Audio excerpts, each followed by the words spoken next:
அஞ்சிலே ஒன்று பெற்றான் அஞ்சிலே ஒன்றை தாவி அஞ்சிலே ஒன்றாராக ஆறுயிர்க்காக ஏகி அஞ்சிலே ஒன்று பெற்ற அணங்கை கண்ட எல்லாரூரில் அஞ்சிலே ஒன்றை வைத்தான் அவனை மேலுத்து காப்பான்.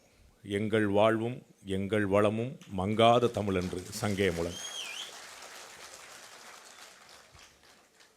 என்ன இளைஞர்கள் இம்புட்டு பேர் இங்கே உட்காந்துருக்கீங்க, நீங்கள் அந்த கட்சிக்கு போயிட்டீங்கன்னு நினச்சேன். வெளியில் வேறு பெண்கள் வந்து கியூவில் உட்காந்துருக்குறாங்க. நான் நிறைய கருத்துக்களில் எங்கள் அண்ணன் காந்தராஜ் அவரோடு நான் முரண்படுறேன். ஆனால் அந்த ஆண்களுக்கு ஒரு இடஒதுக்கீடு கேட்டால் பார்த்தீங்களா, நான் 100% ஆதரவு கொடுக்குறேன். லேடிஸுக்கு 1000 ரூபா கொடுத்தா தரமாட்டுறாங்க, வச்சுக்கிறாங்க. எங்கள் அக்கௌண்ட்டில் வந்துருதுன்னு நாங்கள்லாம் 1000 ரூபா கொடுங்க, அப்படியே டாஸ்மாகில் திருப்பி கொடுப்போம்லங்க. அதெல்லாம் வாங்கின காசை முழுசாக கொடுப்போம்லங்க, அப்படியே வச்சுக்கிட மாட்டோம்லாங்க. அப்படி கொடுக்கக்கூடிய ஆட்களுக்கு கொடுக்காம நீங்கள் போய் லேடிஸ் போய் கொடுத்தா அவங்க பேங்கில் போட்டு வச்சுருக்காங்க. அது நகட்டே முடியல, பெரிய சிரமமான விஷயமா இருக்குது. அண்ணனுடைய கருத்து ரொம்ப சரி. சூப்பர் ஸ்டார் ரஜினிகாந்த் அவர்கள் ஒரு அதிசயம் ஒரு அற்புதம் நடக்கும் அப்படின்னாரு. நான் அப்படி நினச்சிக்கிட்டே இருந்தேன், என்னதான் இருக்கும்னு இருக்கணும். எனக்கு என்னமோ இன்னைக்கு தான் அந்த அதிசயம் அந்த அற்புதம் மாதிரி எனக்கு தோணிக்கிட்டு இருக்கு. கீழே மாண்புமிகு முதலமைச்சருடைய படத்தோட எதிர ரங்கராஜ் பாண்டே பேசிகிட்டு இருக்கான். அது திமுக மேடையில் அப்படின்னா எனக்கே புரியல. இது ஆமாம், இப்படி நம்ம தான் நடந்துட்டு இருக்கா, இதான் நடந்துட்டு இருக்கா அப்படின்னு ஒரே ஆச்சரியம். 2 நாளாக எனக்கு ஃபோனு மேலே ஃபோனு. சார் உங்கள் பேரை டிஎம்கேக்காரங்க மிஸ்யூஸ் பண்ணிட்டாங்க. என்னங்க சொல்லி உங்கள் ஃபோட்டோ போட்டு அவங்க போட்டிருக்காங்க. நான் தாங்க சொன்னேன், நீங்களா? ஆமாம், குலத்துரோகி அப்படிட்டாங்க நம்மளை. நீயாடா இப்படி செஞ்ச அப்படின்னு பண்ணிட்டாங்க. எனக்கு அதில் எந்த தயக்கமும் இல்லை. முதல்வர் மேலே எனக்கு ஒரு பெரிய மதிப்பும் மரியாதையும் பாசமும் எப்போ உண்டு. முதல்வருக்கு என் மீது ஒரு பெரிய ஒரு அன்பு உண்டு. உங்கள் நிறைய பேருக்கு தெரியுமா இல்லையான்னு தெரியல, இன்றைக்கும் ஒரு வீடியோ இருக்குது. கலைஞர் ஒரு பாடம் அப்படின்னு ஒரு வீடியோ போட்டிருக்கேன். தயவுசெய்து நீங்கள் பார்க்கணும். திமுக காரங்க கட்டாயம் பார்க்க வேண்டிய ஒரு வீடியோ. அது நான் போட்டனால நீங்கள் பார்த்துருக்க மாட்டீங்க. இவன் எப்படி நம்மளை பற்றி நல்லா சொல்லியிருப்பான் அப்படின்னு எனக்கு தெரியும். அதை மாண்புமிகு முதலமைச்சர் அவர்கள் பார்த்துருந்தாங்க. அதுக்கப்புறம் அமைச்சர் கூட அவங்கள்ட்ட இந்த மாதிரி பார்த்தீங்களான்னு கேட்டபோது அவங்களும் சொல்லியிருந்தாங்க. எனக்கு நான் ஒரு வகுப்பில் இருந்தபோது வரிசையாக ஃபோனு எனக்கு நான் அந்த எடுக்க முடியல. எடுத்து முடித்த பிறகு பார்த்தா நமக்கு நிறையா நண்பர்கள் தெரியாமல் இருந்தது. அப்புறம் ஒரு நம்பர் தெரிஞ்ச நம்பர் கேட்டபோது இப்படி மாதிரி சார் பேசணுன்னாங்க. அப்படின்ன போது சார் பேசுனாங்க, இந்த மாதிரி நான் அந்த வீடியோ பார்த்தேன், ரொம்ப பிரமாதமாக இருந்தது அப்படின்னாங்க.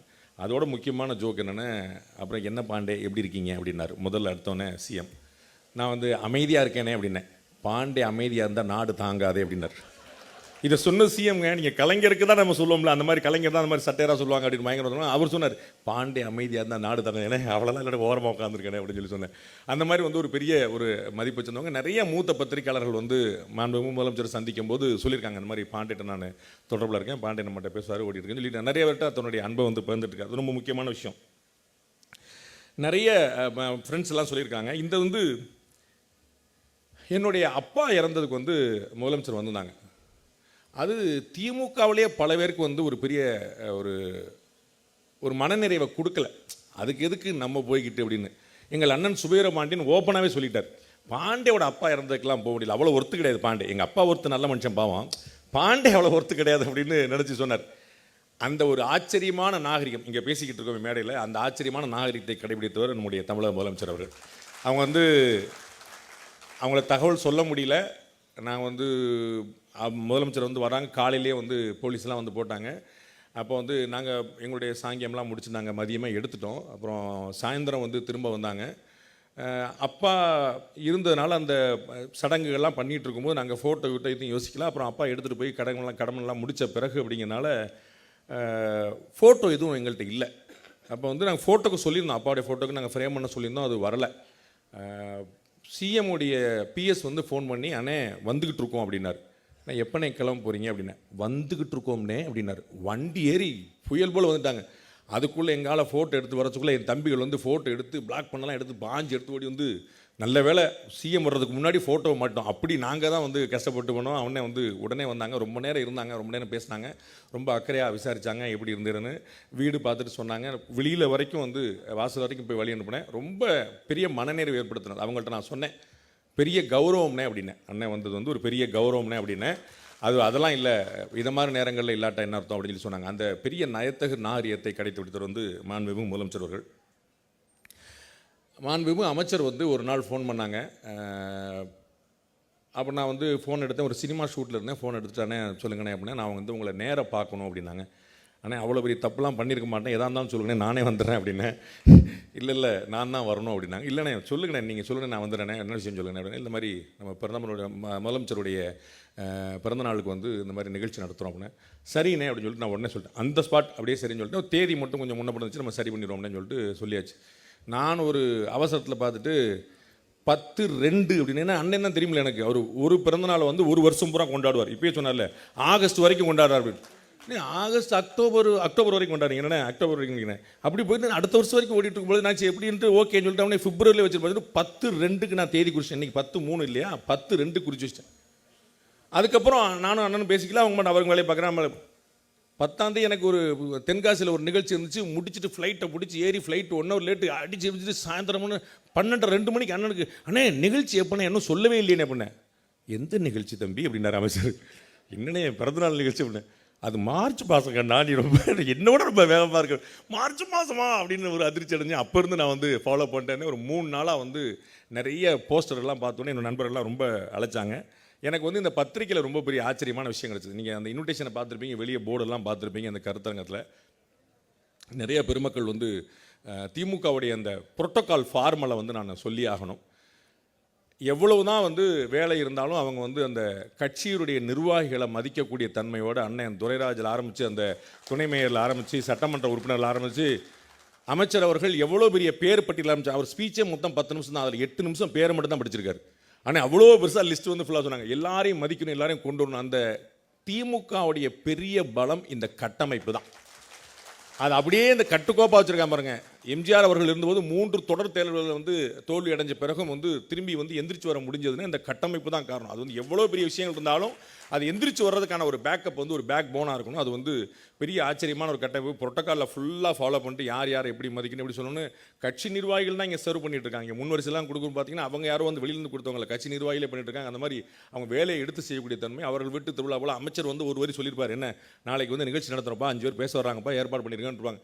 அதற்கு பின்னாடி எவ்வளோ பேரோட உழைப்பு அப்படிங்கிறது அண்ணன் காந்தராஜ் சொன்னார். வழிநடுக வந்து அவ்வளோ பெரிய போஸ்டர், அவ்வளோ பெரிய பேனர், அவ்வளோ பெரிய சீரியல் லைட், அவ்வளோ டியூப்லைட்னா கட்சிக்காரங்க ஒவ்வொருத்தரும் நான் செஞ்சிடும் ஒவ்வொருடைய தன்முனைப்பு, அதான் ரொம்ப முக்கியமான விஷயம். ஸோ இவ்வளவு வைப்ரண்ட்டாக ஒரு பார்ட்டி வந்து வச்சிருக்கிறது ரொம்ப முக்கியமான விஷயம். நான் வந்து பல கட்சி கூட்டங்களில் பேசியிருக்கேன். ஆக்சுவலாக வந்து நான் நடுநிலை பத்திரிகையாளன்னு சொல்லிகிட்டே இருப்பேன், யாரும் நம்ப மாட்டாங்க.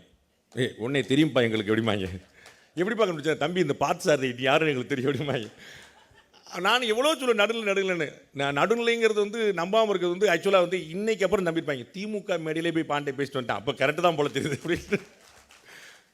ஏற்கனவே வந்து இதே போல் அண்ணன் திருமாவளவனுடைய பிறந்தநாள் நிகழ்ச்சிக்கு ராத்திரி 7 மணிக்கு போனேன், ராத்திரி 2 மணி வரைக்கும் அங்கே இருந்தேன். அங்கேயும் வந்து அந்த மாதிரி வந்து அண்ணன் கூட இருந்திருக்கேன். ஸோ வந்து பிறந்தநாள் வாழ்த்து சொல்கிறது அப்படிங்கிறது வந்து ஒரு மரியாதை, ஒரு மரபு, அது ஒரு பெருமை, அதில் எனக்கு எந்த சந்தேகமும் இல்லை.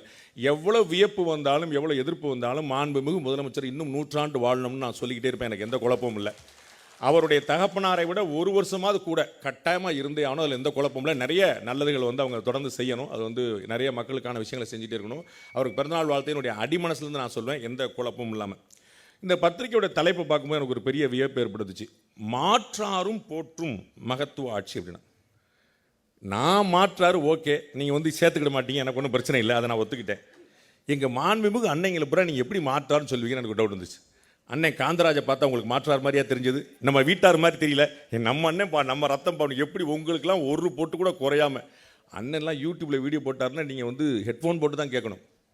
பப்ளிக்கில் கட்டினா பக்கத்தில் சண்டைக்கு வந்துடுவாங்க, அடித்து துவம்சம் பண்ணி தொலைச்சி எடுத்து அண்ட் எல்லோரும் தலையில் கட்டி தொங்க விட்டுருவார். அவ்வளோ வந்து பயங்கர ஆச்சரியமாக இருக்கும்.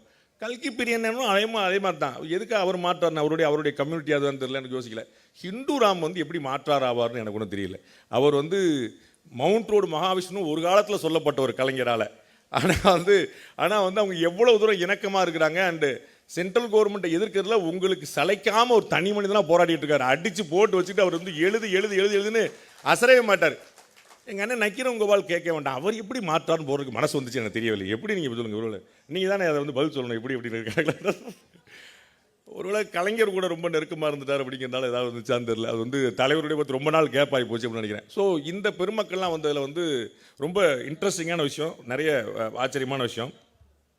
காந்தராஜ் அண்ணன் வந்து தீக்கான்னு கூட சொல்லலாம், அது வந்து திமுக கூட சொல்ல முடியாது, அந்தளவுக்கு பயங்கரமாக இருப்பார். இந்த நாட்டில் வந்து கருத்து சுதந்திரம் யாருக்கு முழுசாக இருக்குன்னா எங்கள் அண்ணன் காந்தராஜுக்கு மட்டும்தான் இருக்குது. அவர் வந்து பேசுவார், நிறைய கேஸ் போட்டெலாம் பார்க்குறாங்க, கம்ப்ளைண்ட்லாம் கொடுத்து பார்க்குறாங்க. அதெல்லாம் கிடையாது, அவர் மேலாம் தொடமாட்டோம்னு. என்னென்ன அண்ணன் நம்ம ஆளுங்க அப்படின்னு. அவருக்கு வந்து அவ்வளோ பெரிய உரிமை, அடித்து துவம்சம் பண்ணி. நான் கூட யோசிப்பேன், கொஞ்சமாக ஏதாவது யோசிப்பாருன்னு. அடிச்சு அது பெரிய அந்த பாரம்பரியம். அப்படி அது வந்து அமைச்சர் சொன்ன மாதிரி அவர் மூத்த தலைவர் பெருந்தலைவருடைய சகோதரர், அவருடைய சகோதரனுக்காகவே பயங்கரமாக அடி வாங்கியிருக்காரு. அவர் தான் இப்போ சொன்னார் பார்த்தீங்களா, நான் ஒன்றும் இல்லை, நான் மாட்டு படிப்பு உண்டு, நான் ஒன்று போயிட்டு இருக்கேன் அப்படின்னு சொன்னால் கூட, இல்லை நீ அவருடைய சகோதரர் தானே, அப்போ அந்த திராவிட இயக்கத்தில் இருக்கும் அப்படிங்கிற மாதிரி வந்து அந்த கணக்கில் வந்து பயங்கரமாக அடி வாங்கி பெரிய விமர்சனங்கள் பண்ணவர். அவர் வந்து யூடியூப்பில் பேசினாருன்னு லட்சக்கணக்கில் வியூ போகுது, லட்சக்கணக்கில். நான் தொண்டை தண்ணி வைத்து பேசிக்கிட்டு இருக்கேன், கேட்க மாட்டேன்றாங்க. ஏன்னா அண்ணன் வந்து அவ்வளோ இன்ட்ரெஸ்டிங்காக பேசுவார். அடிச்சா வந்து சாமானிய நடையில் காமன் மேனுக்கு என்ன பிடிச்சோன்னு.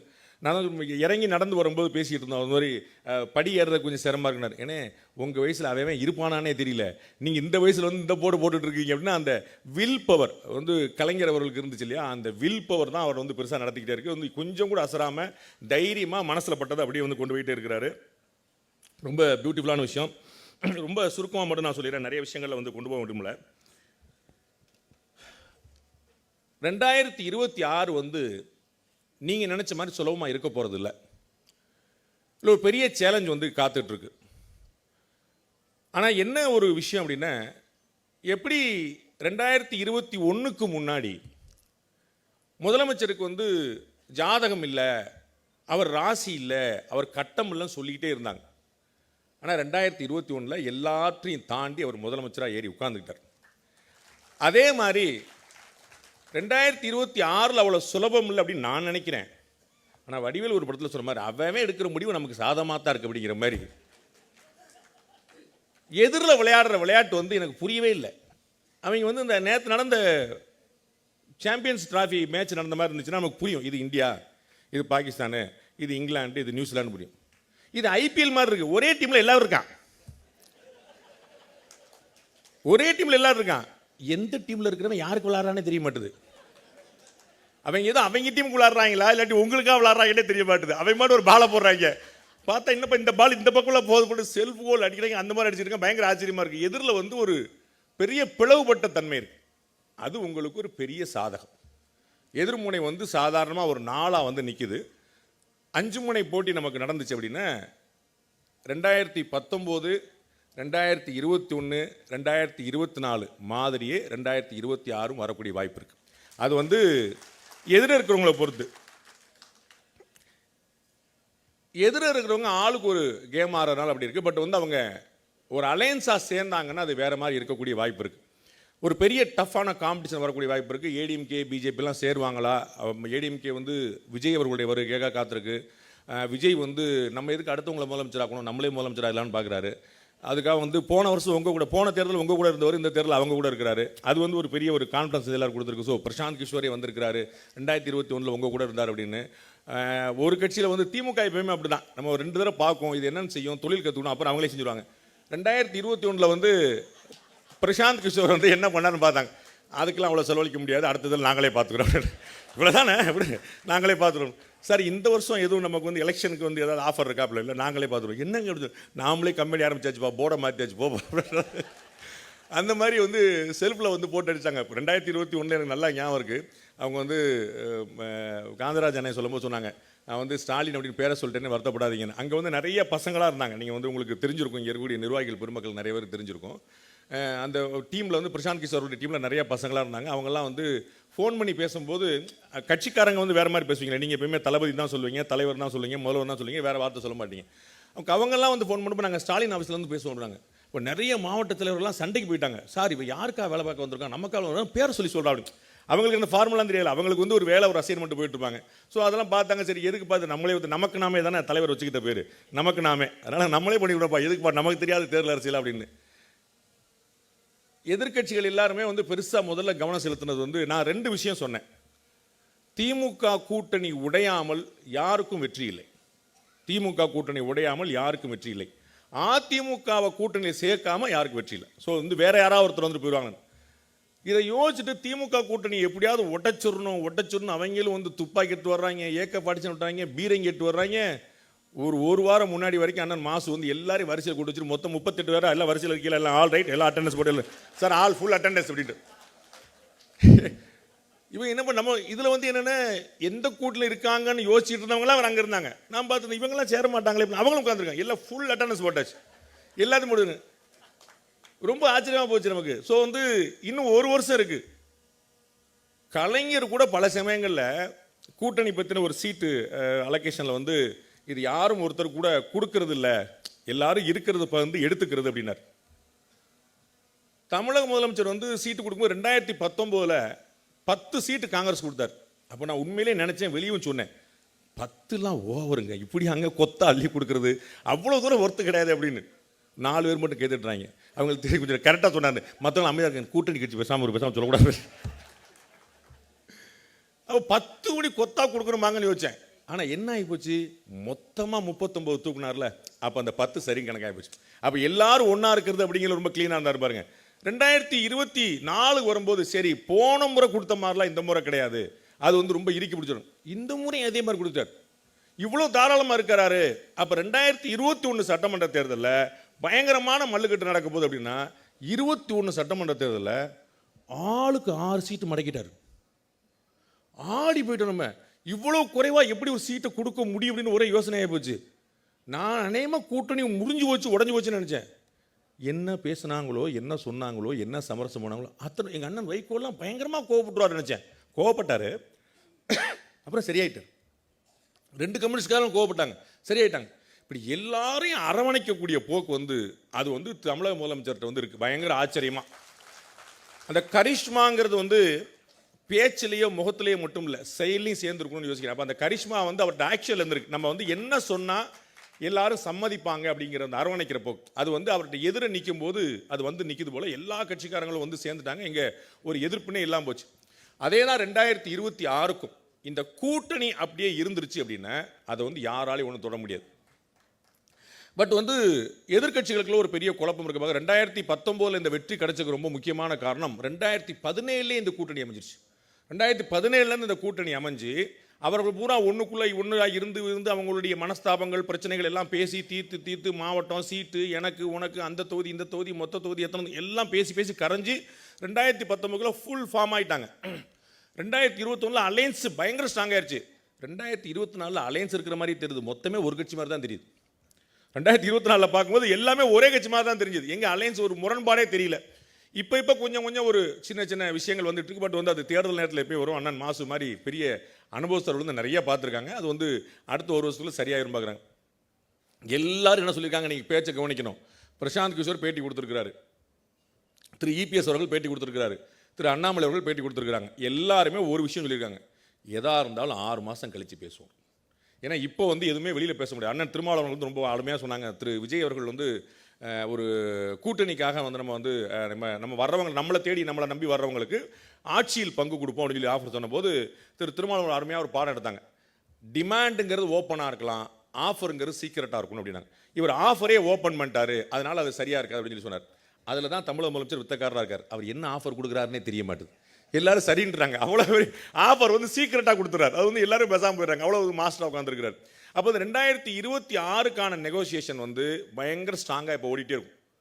அப்போ காய்ச்ச மரம் தான் அதிகம் கல்லடி போடும் அப்படிங்கிற மாதிரி உள்ளதிலே வலுவான கூட்டணி பலமான கூட்டணியாக திமுக தான் வச்சிருக்கு. முதல்ல எப்படியாவது திமுக கூட்டணிலேருந்து யாரையாவது ஒருத்தரையாவது உரியிட மாட்டோமா அப்படின்னு பயங்கரமான முயற்சி நடக்குது. பார்ப்போம், ஒரு 6 மாத வாய்ப்பு இருக்குது, என்ன நடக்குது அப்படிங்கிற பார்ப்போம். இந்த கூட்டணி என்ன ஆகுதுன்னு தான் மற்ற விஷயம்லாம்.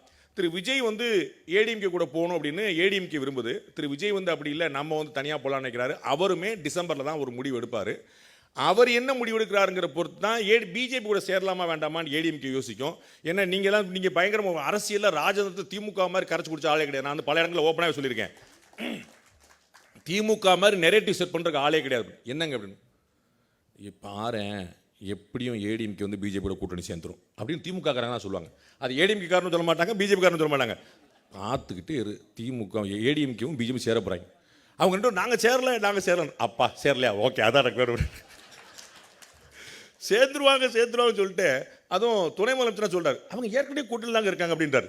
நாங்கள் இல்லைங்க அப்படின்னு சொல்லிட்டு கொஞ்சம் டெவலப்பாக இப்போ தான் வந்திருக்கு. யாரோட கூட்டணிங்கிறதெல்லாம் நம்ம டிசம்பரில் முடிவு பண்ணணும். ஒரு காலத்தில் கூட்டணி அமைக்கவே மாட்டோம் நாங்கள். இப்போ தான் கொஞ்சம் டெவலப் ஆகி வந்திருக்காங்க. யாரோட கூட்டணிங்கிறது நம்ம வந்து டிசம்பரில் பார்ப்போம். அப்படி தன்னுடைய கட்சியில் தன்னுடைய கூட்டணியில் மட்டும் ராஜேந்திரம் இல்லை, எதிர்கட்சிகள்லையும் ராஜேந்திரத்தை காட்டக்கூடியதாக திமுக இருக்குது. நெரேட்டிவ் செட் பண்ணுறதுல பயங்கர ஸ்ட்ராங்காக உட்காந்துருக்கு. இவங்க வந்து அண்ணன் காந்தராஜ் எடுத்துட்ட மாதிரி இந்த பக்கம் ஏதாவது ஒன்று பேசுவாங்க, அரசியல் பேசுவாங்கன்னு பார்த்தா அவங்க வந்து பிரமாதமான மும்மொழி கொள்கை.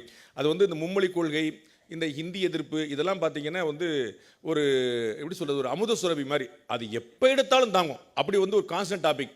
அந்த டாபிக்லாம் எடுத்து விட்டா அவங்க பூரா பதில் சொல்ல உட்காந்துருக்காங்க. நான் அவங்கள்ட்ட பல பேர்ட்ட சொல்லியிருக்கேன், பாருங்கள் சார், டிஎம்கே எவ்வளோ பியூட்டிஃபுல்லாக அந்த நெரேட்டிவ் செட் பண்ணுது. உங்களை பூரா டிஃபென்ஸ் மோடில் வச்சிருச்சு. நீ காசு எடுத்தல, நீ 100 ரூபா திருடல, உண்மை சொல்ல, நான் திருடலை அப்படி சொல்லிட்டு அப்படின்னு கிளம்பிடுறோம். அவன் நான் திருடலை தான். இந்த பக்கம் கவுண்டர் நெரேட்டிவ் வைக்க விடாமல் பண்ணி விடுச்சு. அப்போ டிஎம்கே வந்து எவ்வளோ அருமையான நெரேட்டிவ் செட் பண்ணுது. அதுதான் வந்து எவ்வளோ ஒரு கலைஞர் சொல்லுவார் இல்லையா, பணங்காட்டு நரி சலசலப்புக்கெல்லாம் அஞ்சாது அப்படின்னு. அது என்னென்ன அவங்கள வந்து சலசலப்பை வச்சுருது. அது அவ்வளோ ரொம்ப ஸ்ட்ராங்கான ஒரு நெரேட்டிவ் செட் பண்ணி வச்சிருக்காங்க. 2026 வந்து ரொம்ப இன்ட்ரெஸ்டிங்கான கேமாக இருக்க போது உங்களோட சேர்ந்து நானும் பார்க்கறதுக்கு ஆவலாக இருக்கிறேன். இந்த டாப்பிக்கில் இந்த ஆட்சியை பற்றின ஒரு சிறப்பான விஷயங்கள்லாம் நிறைய எங்கள் அண்ணங்கள் பேசுவாங்க. அண்ணன் பேசியிருக்கிறாரு. அண்ணன் கல்கி பிரியன் நிறைய டேட்டா சொன்னார். அண்ணன் காந்தராஜ் வந்து 6 அடிச்சார். ஒருத்தர் ஒரு பாலில் 6 அடிச்சா பரவாயில்ல, ஒவ்வொரு பாலில் 6 அடிச்சா அப்படி இருக்கும். அண்ணன் பிரமாதம் அடிச்சுட்டு போயிட்டாரு. அதுக்கப்புறம் கேட்கவன் அண்ணன் கோபால் இருக்கிறாரு. அது வந்து நெற்றிக்கன் திறப்பினும் குற்றம் கொண்டு அடிச்சு விழுத்துறாரு. அதனால தான் அவர் வந்து பல விஷயமே கூலிங் கிளாஸ் போட்டே இருப்பார். நெற்றிக்கனில் பார்த்தா எதிராக யாருக்கும் பிரச்சனை வந்துடக்கூடாது அப்படின்னு சொல்லிட்டு கூலிங் கிளாஸை போட்டு விட்டுருவாரு. ஹிந்துராம் கேட்க வேண்டியதே இல்லை. இந்த தமிழக பத்திரிகையில் வந்து ரொம்ப மூத்த அனுபவசாலி. மீண்டும் ஒரு முறை மாண்புமிகு தமிழக முதலமைச்சர் அவர்களுக்கு என்னுடைய இதயம் வாழ்ந்த, என்னுடைய சிரம் தாழ்ந்த பிறந்தநாள் வாழ்த்துக்களை தெரிவித்துக் கொள்கிறேன். இன்னும் ஒரு 100 ஆண்டு நிறைய நல்ல நல்ல உடல் ஆரோக்கியத்தோடு மாண்புமிகு முதலமைச்சர் இருக்கணுங்கிறத என்னுடைய பிரார்த்தனை தெரிவித்துக் கொள்கிறேன். நன்றி, வணக்கம்.